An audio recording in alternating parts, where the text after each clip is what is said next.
Muchas gracias por esa amable presentación. Yo voy a hablar en inglés, no porque no pueda hablar español. No hablo español ni inglés demasiado bien, ninguno de los dos. El problema no es que hubiera tenido malos maestros en cualquiera de los dos idiomas. El problema es que yo me crié en Nueva York, donde hablamos todos los idiomas del mundo muy mal. De manera que hablaré en inglés, va a haber traducción simultánea y yo voy a intentar muy fuertemente no dejar que salga mi acento neoyorquino. Eso es algo con lo que he tenido que trabajar los últimos 25 años como profesor en Stanford. Me he dado cuenta que después de enseñar allá 2 años que ningún estudiante realmente había entendido nada de lo que yo he dicho. Esperemos que hoy lo haga mejor que en mis primeros 2 años enseñando en Stanford. Estoy encantado de estar aquí, halagado de recibir su invitación y espero oír sus comentarios y sus preguntas. Quiero dejar tiempo al final de la ponencia para hacer para preguntas y algo de comentario.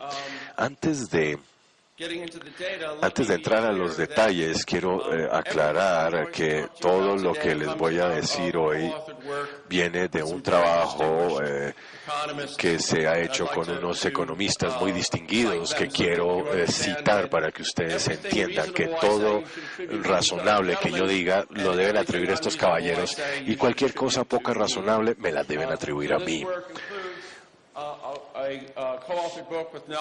Entonces aquí estoy con Noel Marr y Armando Razo, La política de los derechos de propiedad, un libro que hice hace varios años con Douglas North y Barry Weingast, el de instituciones políticas y desarrollo financiero, y un libro especialmente que estoy terminando con Charlie Calomiris de la Universidad de Columbia, que se llama Frágil por diseño, las crisis bancarias, la escasez de crédito y los negocios políticos, que va a salir de la prensa de la Universidad de Princeton después de este año. Por favor, compren mi libro para que no sea mi mamá la única que compre un ejemplar. Vamos a empezar con unos datos. El primer dato que les quiero dar es que las crisis financieras son endémicas. Estos son datos sobre las crisis bancarias sistémicas, crisis que exigieron más de 1% de PIB para resolverse desde 1970, mirando todo el planeta y sin contar los países comunistas y antiguos países comunistas que eran muy propensos a las crisis, pues los datos nos indicarían más crisis si miramos eso, y excluyendo países tan pobres que no tienen sistemas bancarios. O sea, el sistema bancario de Burundi no está aquí porque no hay bancos. Y yo pensé que eso era gracioso. Bueno, estos son 124 países y se darán cuenta que solamente la tercera parte del mundo se ha escapado de una crisis bancaria sistémica en los últimos 40 años. El 17% del mundo tuvo 2 o más crisis. La mitad del mundo tuvo una crisis. Digamos que las 2/3 partes de los sistemas bancarios del mundo en los últimos 40 años atravesaron una crisis bancaria sistémica. De manera que estas crisis no son eventos inusuales. No son cosas que ocurran rara vez. En el periodo de posguerra han ocurrido bastante frecuentemente. El segundo punto que quiero hacer es que la escasez de crédito tampoco es una cosa que se distribuye al azar. Estos son datos para los mismos 124 países de la base de datos del Banco Mundial, agrupando países por clasificaciones de ingreso del Banco Mundial. Entonces aquí tenemos crédito bancario como porcentaje de PIB y ingresos países del mundo en el eje X, países de bajo ingreso medio,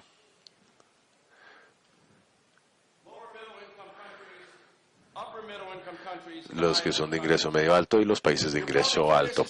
Les producirá curiosidad saber dónde está Colombia. Colombia está aquí, en Naranjao.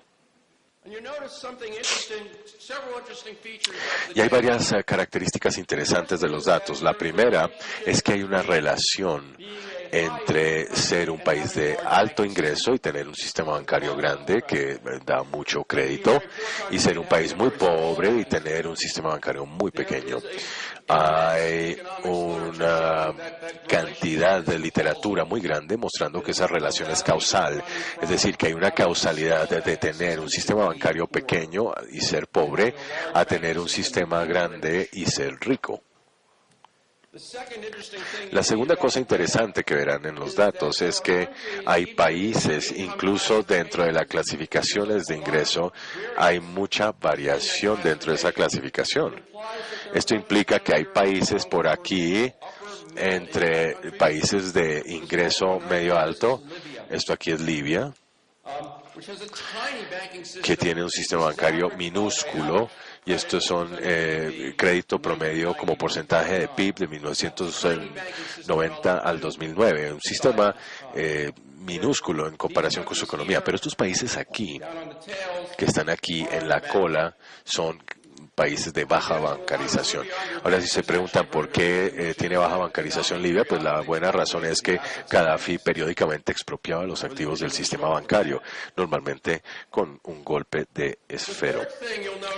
Lo tercero que verán de los datos es que si ustedes miran estos países aquí, los países de ingreso bajo tienden a ser lugares que son altamente poco democráticos, como la República Democrática de Congo, Chad, Níger, Malawi, etcétera, y los que tienen sistemas bancarios grandes tienden a ser democracias. Bélgica, Estados Unidos, España, Nueva Zelanda, Luxemburgo, aquí está el Reino Unido, azul Canadá y morado Estados Unidos. Se fijarán que hay una cosa interesante con respecto a los Estados Unidos. Los Estados Unidos tienen un sistema bancario relativamente pequeño en relación con el tamaño de su economía, en comparación con otros países de alto ingreso, y eso es un tema al que volveremos en un momento. Lo que quiero enfatizar aquí es que parece haber una relación entre ser un país democrático y tener un sistema bancario grande que da crédito abundante. Si nosotros juntamos los conjuntos de datos, crisis, tamaño del sistema bancario, y nos hacemos una pregunta sencilla: ¿cuántos países en el mundo tienen un sistema bancario que da niveles altos de crédito privado y que no haya tenido una crisis desde 1970? Pregúntense un momento, ¿cuántos países creen ustedes que caen dentro de esa categoría? Y la respuesta, que son 6. Y son Singapur, Malta, Hong Kong, que ni siquiera es un país, Australia, Canadá y Nueva Zelanda. Eso es un resultado extraordinario. Los primeros 3, bueno, Hong Kong no es un país, no nos preocupemos por eso. Singapur y Malta son estados insulares con política muy sencilla. Los siguientes 3, Australia, Canadá y Nueva Zelanda, no son una selección al azar del planeta, son todos colonias británicas antiguas. Las 3 son democracias y 2 de estas tienen constituciones extremadamente interesantes y cuya importancia destacaré más adelante. Canadá y Nueva Zelanda fueron establecidos con constituciones diseñadas para limitar el populismo. De hecho, Canadá tiene un grupo parlamentario sin elegir, que es nombrado por la reina, que históricamente ha parado toda clase de legislación de la Cámara Baja, especialmente con cosas como seguros de depósitos y ayudas a bancos en crisis. No quiero que ustedes piensen, Entonces, preguntémonos cuántos países de alta crisis y bajo crédito hay y qué tienen en común. Si nosotros definimos un país de alta crisis como un país que haya tenido dos crisis desde 1970 y crédito muy bajo como una desviación estándar por debajo de la media del promedio, verán que los sitios más propensos a crisis, países de bajo crédito, son dos sitios que tienen muy poca democracia, que son Chad y la República Democrática del Congo.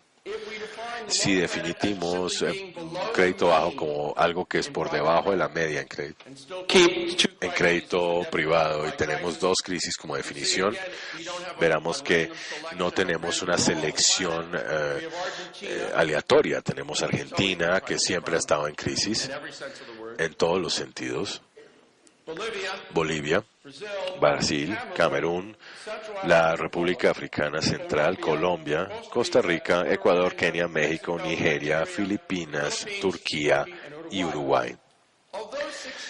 De esos 16 países, solamente 2 han sido democráticos persistentemente. Han sido democracias estables desde 1970, Colombia y Costa Rica. Implica que los países no democráticos son sistemáticamente menos propensos a tener sistemas bancarios estables que otorgan crédito de manera amplia. Ahora, no quiero que piensen, sin embargo, que ser democrático es alguna bala de plata de alguna manera para tener un sistema bancario estable. Como mencioné en la introducción, parte de mi deformación profesional es que fui educado inicialmente como historiador. Una de las cosas que Charlie Calameres y yo hicimos en nuestro libro es preguntarnos cuántas crisis bancarias sistémicas ha habido en los Estados Unidos y en Canadá desde 1840. Y me alegra reportar que los Estados Unidos, el ganador, hemos tenido 12, Canadá 0. Los Estados Unidos han tenido, de hecho, uno de los sistemas bancarios más propensos a la crisis en todo el planeta a lo largo de su larga historia. Es difícil creer que la diferencia entre Estados Unidos y Canadá fuera función del hecho de que nosotros no sabíamos lo que estaban haciendo en Canadá, porque están en la casa de al lado. Ellos hablan, de hecho, el mismo idioma, excepto que no saben cómo pronunciar la palabra about, que dicen about. Hay algo con respecto a los Estados Unidos y otros países democráticos, un subconjunto de países democráticos que los vuelve raros, que los vuelve propensos a crisis. Y queremos saber de qué se trata esto. Hay 2 patrones que queremos entender en los minutos que nos quedan. Uno es por qué parece haber una relación entre gobiernos autocráticos y sistemas bancarios débiles. Y en segundo lugar, por qué algunas democracias son más propensas a crisis bancarias que otras. Y la respuesta breve es: uno no puede uno no puede sacarle la política a los bancos. Igual uno no puede sacar a los bancos de la política. Y déjenme explicar por qué.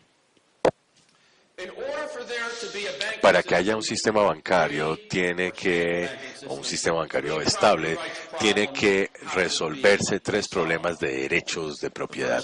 El primero es que los accionistas mayoritarios, los accionistas minoritarios y los depositantes tienen que ser protegidos de la expropiación por parte del gobierno. Y los gobiernos tienen maneras infinitas de expropiar la riqueza de los bancos. No tienen que solamente expropiar el banco. Simplemente pueden coger y levantar los requerimientos de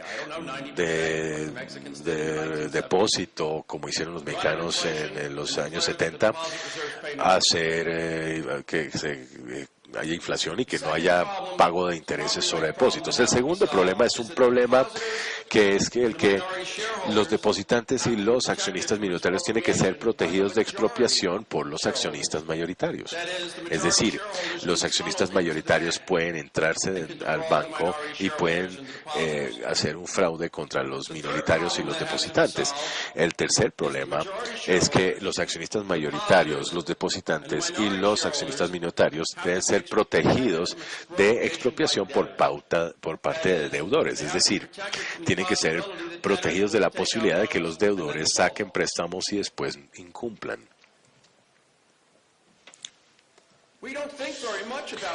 Y no pensamos mucho en estos problemas, y la razón por la que no pensamos mucho en ellos es porque el Estado se encarga por lo menos de las últimas dos.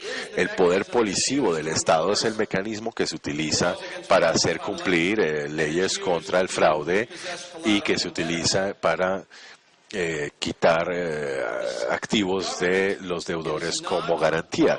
Pero ningún gobierno en ninguna parte está compuesto de robots programados para maximizar el bienestar social. Todos los gobiernos inevitablemente tienen conflictos de interés inherentes cuando del sistema bancario se trata, y esto lo veremos en detalle en el caso americano cuando les muestre unos datos. En primer término, los gobiernos simultáneamente piden prestado a los bancos y los regulan, los vigilan. Segundo, los gobiernos hacen cumplir los contratos de deuda, pero necesitan el apoyo político de los deudores. Y digámoslo de una manera más prosaica, nadie vota por el tipo que lo acaba de tirar a uno a la calle y que ha puesto un candado en la puerta de su casa. Tercero, los gobiernos distribuyen las pérdidas en el evento de un fracaso bancario, pero necesitan el apoyo político de los depositantes. Es decir, nadie vota por el que le acaba de decir a uno que usted acaba de perder todos los ahorros de su vida y que no hay nada que vayamos a hacer al respecto. Una acotación interesante, mirando el caso reciente de Chipre, cómo fue que el gobierno de Chipre pudo decirle a los depositantes grandes que habían hecho depósitos más allá del sistema de seguros de depósito que no los iba a proteger, y la respuesta es, pues no eran de Chipre, eran rusos, ellos no votan en Chipre.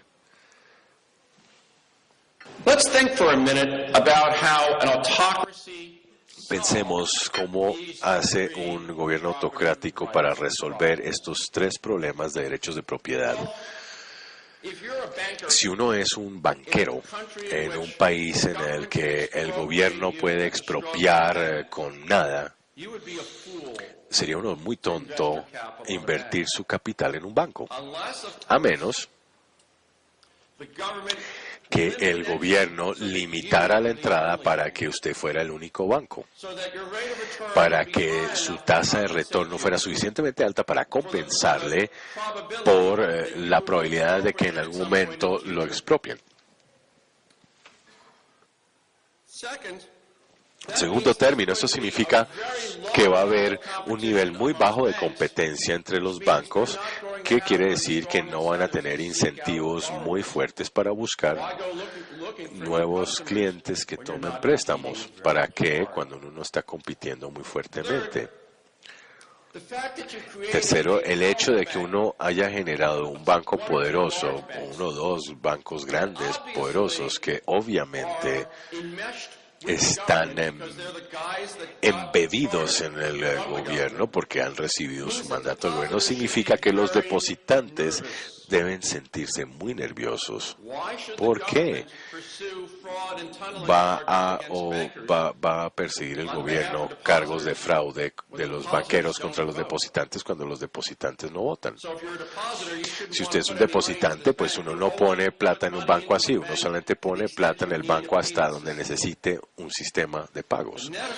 El efecto neto es que los sistemas bancarios en las autocracias son pequeños, están altamente concentrados Y la mayoría de los préstamos no son préstamos a pequeños negocios, sino más bien a sus propios directores. Les voy a mostrar un caso. Esto sale de trabajo que hice con Nell Marr de la Universidad de Harvard. Este es el sistema bancario de México, de Porfirio Díaz. Tenemos datos detallados de los bancos porque fueron expropiados por el gobierno durante la Revolución Mexicana y todos los registros terminaron en los archivos nacionales. Tenemos las actas de las reuniones de juntas de...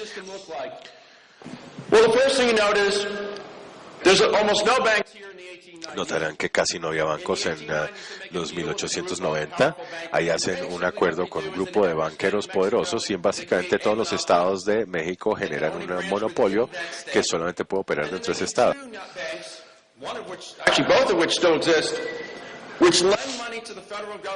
Después tienen dos bancos que prestan al gobierno federal, que les permite tener sucursales y ser banqueros del el gobierno. Uno es el Banco Nacional de México y que ya no existe. Entonces no hay muchos bancos. Los activos de los bancos crecen porque los accionistas de estos bancos se dan cuenta que tienen como un negocio cerradito donde la competencia va a ser limitada. En ningún mercado había más de 3 bancos. Y los ahorradores pues no depositan mucha plata en el sistema bancario. Los depósitos como porcentaje de activos nunca pasan del 16%. ¿Para qué depositar en un sistema bancario cuando uno sabe que la probabilidad es que le van a expropiar los dueños del banco? ¿A quién le prestan los dueños del banco? A la estructura competitiva, pues muy poco competitiva. 2 bancos que se toman la mitad de la participación del banco. Banamex en rojo, Banco de Londres y México, que ahora es Santander Serfín, y por supuesto Banamex es ahora Banamex Citibank. Tienen más o menos la mitad del mercado. Los accionistas del banco ganan rentas todos. Calculamos que la relación de los valores en libros a mercado típicamente está por 2. Quiere decir que se están ganando grandes rentas y los bancos se están prestando principalmente a sus propios directores. Hicimos un análisis, no les voy a repasar todos los datos, pero para el banco más grande en el sistema, Banamex, miramos el portafolio de préstamos y todos los préstamos, excepto los que tenían garantías federales, habían sido hechos a sus propios directores, 100%.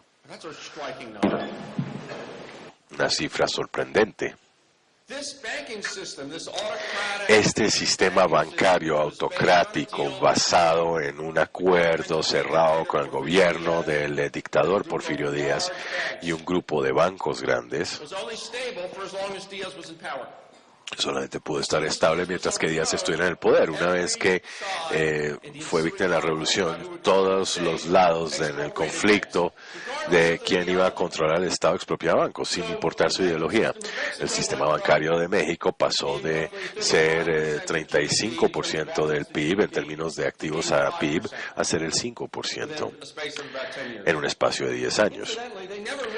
Y de paso, nunca pudieron armar de nuevo el sistema de Porfirio. Solamente es en los últimos años que se ha podido armar un sistema que asigna crédito nuevamente. Pero quiero usar esto simplemente para ilustrar cómo es que se ve un sistema bancario autoritario, qué características tiene. Pero el caso más interesante, ¿por qué la democracia por sí sola no es una solución a los problemas de derechos de propiedad? Pues las democracias o los gobiernos democráticos no pueden fácilmente expropiar la riqueza, aunque Obama parece querer expropiarme la mía. Bueno, eso es un chiste interno, a mí me parece muy gracioso. No están penalizando ser exitoso en los Estados Unidos. Hay que ser de California para entender estos chistes, pero bueno. Las democracias resuelven el problema de la expropiación, pero ¿qué les impide a los deudores de votar a candidatos que prometen que van a obligar a los bancos a dar créditos baratos y después condonar deudas? Pues nada. Nada les va a impedir hacerlo. Los deudores tienen todo el incentivo del mundo para hacerlo. De hecho, tienen un incentivo para votar por gente que promete que haya inflación. Un banquero, sin embargo, una ovejita que se puede esquilmar. Esto lo ven venir. ¿Y cuál es la mejor maniobra del banquero? Es hacer una coalición con los deudores contra todas las demás personas. ¿Y cómo se hace eso? Primero, se genera un monopolio local, se comparten rentas y segundo, uno tiene seguros de depósito muy generosos, de manera que cualquier pérdida no la sufren los accionistas del banco, sino los que tributan. Y segundo, uno logra que los bancos tengan niveles muy bajos de capital en relación con el tamaño del banco, para que no haya mucha riqueza de accionistas en peligro. Les voy a mostrar cómo se veía esto en el siglo XIX de los Estados Unidos. Esto es un gráfico extraño y estoy seguro que ustedes están mirando, bueno, ¿esto qué es? Estos son los datos de 1920. Este es el número de bancos. Verán que había 27.000 bancos. Piensen en algún otro sistema en el planeta que tuviera 27.000 bancos.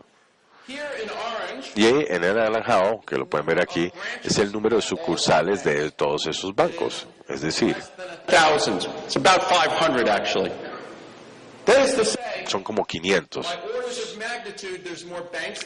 O sea, hay más bancos que sucursales. ¿Y qué clase de sistema loco era este? Pues bien, por ley, en la mayoría de los estados, y recuerden que la Constitución americana se redacta de tal forma que dice que todos los poderes que se entregan al gobierno federal y cualquier poder que no se enumera al gobierno federal va a los estados. La Constitución americana no decía nada sobre bancos. Por tanto, las cámaras legislativas de los estados decidieron cuáles eran las leyes bancarias. ¿Qué es lo que hubo? Pues una alianza de pequeños agricultores que odiaban a los banqueros y pequeños banqueros contra banqueros grandes. Los Estados Unidos quizás sea el único país en la historia del mundo que haya generado un banco central patrocinado por el Estado que después lo hayan cerrado, es el Banco de los Estados Unidos. Y fue cerrado porque los congresistas de estos estados no querían que hubiera un banco central poderoso que pudiera tener sucursales por todo el país y competir con los bancos locales. Y no lo hicimos una vez, lo hicimos dos veces. En 1811 y 1836 salimos del Banco Central. Y quedamos con un sistema en el que por ley la mayoría de los estados, con pocas excepciones, por ley la mayoría de los estados no permitían que entraran bancos extranjeros a su estado. O sea, un banco de Rhode Island no podía tener sucursales en Massachusetts. Y en donde era ilegal que un banco abriera una sucursal. Todo tenía que suceder en la casa maestra del banco, como lo dice él. Ahora imagínense un sistema de 27.000 bancos pequeños como un sistema que es inherentemente propenso a la crisis. Uno no puede dividir el riesgo por regiones, uno no puede mover fondos de una sucursal a otra, y eso explica por qué el sistema bancario de los Estados Unidos en el siglo XIX tiene una crisis importante cada 12 años. Ese era un sistema que era inherentemente frágil. ¿Qué hicimos con este sistema cuando llegó la Gran Depresión? Pues nosotros lo paramos, lo apuntalamos y lo hicimos con dos leyes muy extrañas. La una fue el primer sistema de seguros de depósito nacionales en cualquier parte del mundo y el segundo fue la regulación Q, que no le permitía a los bancos pagar intereses en cuentas corrientes y que limitaba lo que se podía pagar en una cuenta de ahorros. al quitar los incentivos de los depositantes de meter la plata en grandes bancos. Si el banco hubiera podido operar, hubiera tenido un movimiento de depósitos a un par de bancos grandes. Pero lo interesante es que Franklin Delano Roosevelt, el presidente durante la Gran Depresión, estaba opuesto a estas regulaciones y el secretario del Tesoro también. Pero ¿cómo lo lograron? Había un congresista de Alabama, Henry Stigall, estaba en el comité bancario y él insistió. Entonces este sistema, algo inusual de los Estados Unidos, persistió a lo largo del siglo XX. Grandes números de bancos, pequeñas cantidades de sucursales. Se fijarán que eso muere aquí a comienzos de los años 90. Número de sucursales aumenta. ¿Y qué es lo que está sucediendo ahí? A comienzos de los 90, primera dos cosas. La primera es inflación, que está generando desintermediación. La gente está sacando plata de los bancos porque hay tanta inflación. Si tienen las tasas de retorno con techo, ¿para qué dejar la plata ahí? Y la segunda es la invención del cajero electrónico. Crean o no que los pequeños bancos se fueron a las cortes a bloquear la introducción de los cajeros automáticos. Finalmente, en 1985, la Corte Suprema dijo que un cajero electrónico no era una sucursal y por tanto no violaba la ley y por tanto Bank of America podría abrir cajeros electrónicos donde quisiera en el estado de California. Porque Bank of America era un banco californiano con estatutos californianos. Y lo que pasa básicamente es que una vez que el sistema empieza a desbaratarse, los estados cambian las leyes y finalmente en 1994 esta coalición de pequeños banqueros y pequeños agricultores es roto por la ley Wrigley-Neal, que permite por primera vez en la historia de los Estados Unidos que los bancos abran sucursales entre estados. Y es una cosa asombrosa, piénsenlo. Si nosotros finalmente tenemos un sistema que estaba construido en un cimiento más fuerte después de 1994, porque uno ya podía tener bancos interestatales grandes, ¿cómo es que generamos la crisis del 2007 de los préstamos débiles? Y la respuesta es políticas políticas. Pero recuerden que decía que los bancos se enfrentan al populismo haciendo alianzas con los populistas. Y eso fue lo que hicimos, que arrancó un proceso que escribiré en el cual los populistas y los banqueros hicieron una coalición contra todos los demás, que resultó, pese a que no lo vieron inicialmente, que resultó en el que se minaran los estándares de préstamos en los Estados Unidos. Entonces ya cualquiera podía conseguir un préstamo hipotecario y cuando los préstamos estaban avalados casi con cero capital. Esto es una cita. Nosotros apoyamos la adquisición de Nations Bank, de Bank of America, porque ellos harán que el crédito funcione para personas de bajo y moderado ingreso y trabajarán con las instituciones de la comunidad. Eso es George Butts, un grupo populista comprometido con la redistribución de los Estados Unidos. ¿Y para qué se metería un director de un grupo de estos? ¿Cómo resulta apoyando la fusión de Bank of America y Nations Bank? ¿Y a quién apoyaba él? Pues resulta que la ley en los Estados Unidos era que para que los bancos se pudieran fusionar tenían que tener aprobación de la Reserva Federal. Eso significa que tenía que haber audiencias públicas y eso significaba que la gente podía aparecerse en la audiencia pública y podía oponerse a la fusión sobre la base del hecho de que el banco no era un buen ciudadano, según lo definía la Ley de Reinversión Comunitaria de 1997. Y entonces, ¿por qué resulta el presidente de Acorn Housing atestiguando en una audiencia que estaba a favor de crear lo que en ese momento era el banco más grande de los Estados Unidos? Y la respuesta es porque se estaban haciendo grandes transferencias, haciendo fusiones de los bancos hacia grupos de activistas. Estos son datos de los grupos activistas, la cantidad acumulada de acuerdos entre bancos que se fusionan y esos grupos de 1977 hasta el 2007. La estructura de estos acuerdos estaba hecha de tal forma que, a cambio de que no se bloqueara que no se bloqueara la fusión, los bancos acordaban canalizar crédito a través de los grupos activistas a sus caudas. O sea, grupos como Acorn o la Coalición de Reinversión Comunitaria tendrían el derecho a decidir quién recibía préstamos, y no el banco.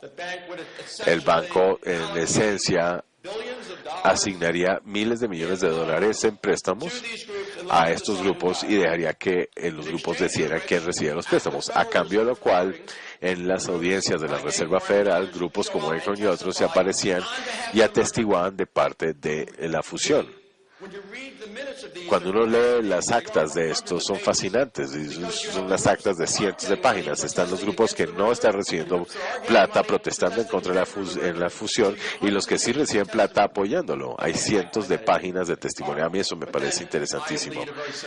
Pero yo llevo una vida muy sencilla, entonces. ¿De cuánta plata hablamos? ¿Cuánta plata se transfirió? Pues en total 867 mil millones de dólares. Es una cifra grande. Pero estos negocios solo funcionaban si los bancos no tenían que llevar esos préstamos en sus portafolios. Ellos no querían hacer préstamos así. Los bancos y los grupos de activistas presionaron al Congreso para exigir que Fannie Mae y Freddie Mac que compraran estos préstamos de bajo retorno. Fannie Mae y Freddie Mac inicialmente se resistieron, pero los presionan porque en virtud de sus estatutos algo extraños que los hacen privados, público-privados, en particular con una garantía implícita de sus deudores, acreedores, resultan presionados a comprar más y más préstamos de estos. De hecho, la administración de Clinton a comienzos de 1993 empieza a aplicar porcentajes de préstamos de bajo nivel que Freddie y Fannie deben comprar. Pueden ver que esto crece de 0 en 1992 hacia el 56% de préstamos de bajo ingreso y medio, que son préstamos que tienen que comprar Freddie Mac y Fannie Mae. George Bush, cuando entra, no cambia esta ley. You then have another category called underserved, which skyrockets, and special affordable, which are... Hay una categoría que son las áreas que tienen baja bancarización y las que llaman especiales, que nos llevan a los cambios en los estándares de préstamos en Freddie y Fannie. Ellos están tratando de resistirse y los aplastan. ¿Cuál es la mejor maniobra para ellos? Pues ellos piden el derecho de tener menos capital que un banco privado en contra de su portafolio y se los otorgan. Lo que pasa enseguida es que ustedes lo saben, Fannie y Freddie compran estos préstamos, hacen titularización, las devuelven a los bancos, pero ahora como títulos que tienen menos capital que el préstamo inicial, porque es un título y no un préstamo en el portafolio. La política generó un incentivo para socavar los estándares, para hacer préstamos imprudentemente y para tener cantidades de capital muy limitadas apoyando esos préstamos. El resultado, ahora piensen, esto es una democracia. Fannie y Freddie no pueden tener un estándar de préstamos y otro para otro grupo. Ellos tienen que tener un estándar. That meant that the underwriting standards that were created to accommodate political Eso significa que los estándares que acomodaban las exigencias políticas tenían que aplicarle a todo el mundo, de manera que toda la población entró a disfrutar. Para el año 2007, el 40% de todas las primeras hipotecas hechas en Estados Unidos tenían una cuota inicial del 3%. El resultado bien conocido. La línea azul son las hipotecas en mora en los Estados Unidos. Pueden ver cómo se disparan en el 2008. Y abajo ahí está Canadá, que nos da una línea base casi cero. Canadá no tiene una crisis subprime. De hecho, no han tenido crisis banqueras desde 1839 en adelante. En los pocos minutos que me quedan, voy a explicar muy brevemente por qué Canadá, por qué las instituciones de Canadá evitaron el estilo de resultados populistas que ocurrieron en los Estados Unidos. Cuando fue creada como país Canadá, cuando Canadá era una colonia, era inicialmente francesa. Cuando los ingleses sacan a los franceses durante la Guerra de 7 Años y capturan estas áreas yermas cubiertas de nieve, como las pensaban en esa época, eso también es un chiste, pero bueno, hay que ser de Nueva York para pensar que eso es gracioso. Pues bien, heredaron una población francesa enorme.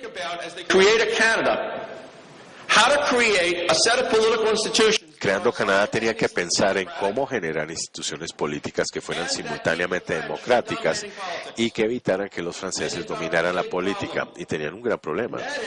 Y el problema es que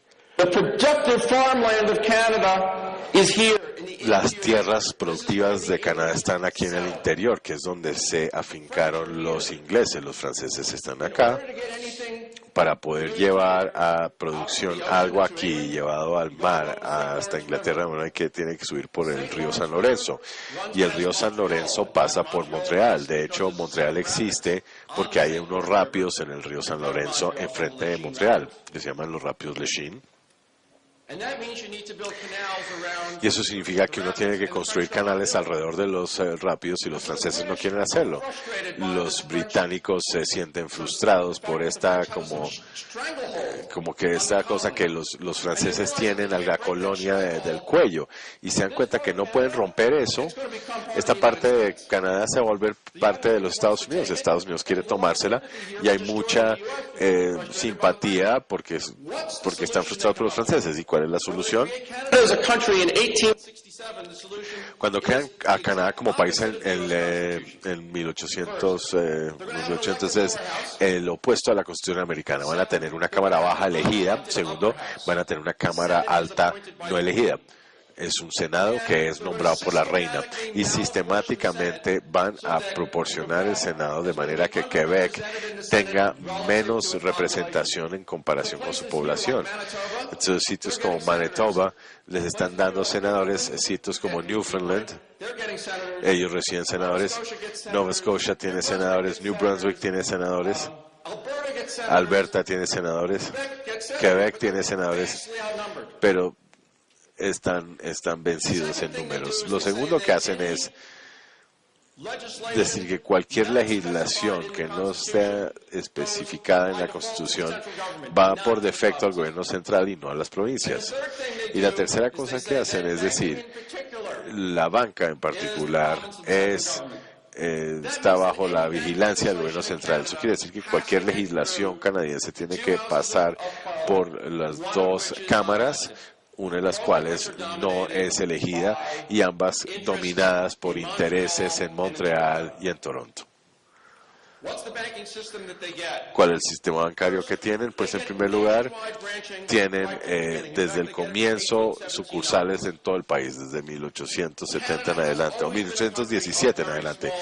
Canadá siempre ha sido un país de grandes bancos con pocas sucursales.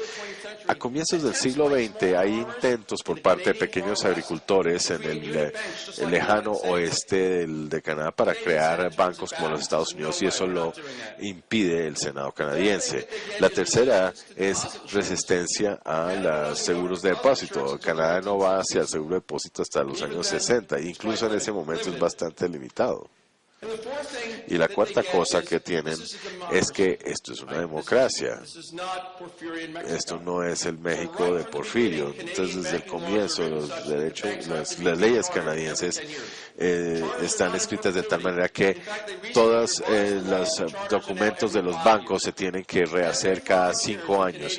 Cada 5 años los bancos miran toda la legislación de los bancos y revisan todos los documentos de constitución de los bancos. Eso permite que la sociedad frene lo que potencialmente podría volverse cartel. La evidencia es que aunque Canadá solamente tiene 5 grandes bancos, no operan como un cartel, compiten muy intensamente en contra de los unos de los otros porque les preocupa la reacción de los votantes contra un sistema bancario que funcione como un cartel. What's the bottom line? Pero al fin de cuentas, ¿a qué llegamos? Pues espero haberles podido mostrar que no hay forma de retirar la política de las regulaciones bancarias.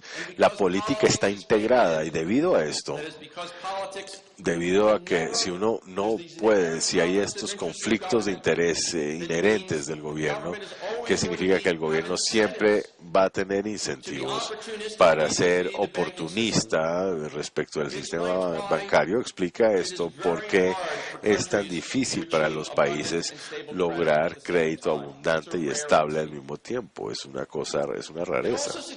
Pero también sugiere, y no quiero ser pesimista, el neoyorquino en mí siempre es pesimista y el californiano en mí, como yo ahora soy un californiano de tiempo completo, pues es algo más optimista. Entonces el optimista dice que el cambio es posible, que hemos observado el cambio en los países en el tiempo, pero el cambio solamente es posible dentro de las instituciones del país. Es decir, Estados Unidos nunca va a tener un sistema bancario como el canadiense. Para saber más de esto, compren nuestro libro cuando salga, Fragile by Design, cuando salga. Muchas gracias.